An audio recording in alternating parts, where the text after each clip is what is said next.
Life rarely happens in one clean step. You don't just flip one coin, you flip two.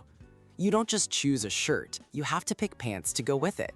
So let's say you have 3 shirts and 2 pairs of pants. How many unique outfits can you make? The answer isn't 5. It's 3 times 2, which equals 6. This simple logic is the multiplication principle, and it's your safety net. Before you even try to list every possibility, it tells you the total number to expect. To actually see all those possibilities, you need a map. This is where a tree diagram comes in. Imagine starting at a single point. You draw your first set of branches, one for each of the 3 shirts. Then, from the end of each of those branches, you draw the next set of choices, your 2 pairs of pants. Follow each path from the start to a final leaf, and you'll find all 6 unique combinations. It's a perfect visual for tracking how possibilities multiply. But here's the crucial twist that changes everything. What if your choices affect what's available next? Imagine a bag with 5 marbles, 3 red and 2 blue.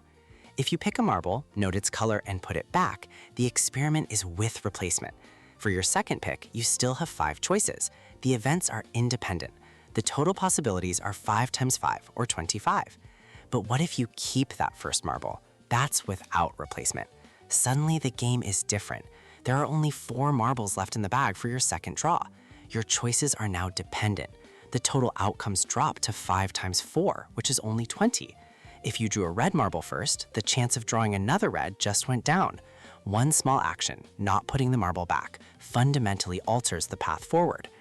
These tools, the multiplication check, the tree diagram map, aren't just for math class. They give us a way to visualize the entire landscape of what if, showing us clearly how one decision can change the set of possibilities for the next.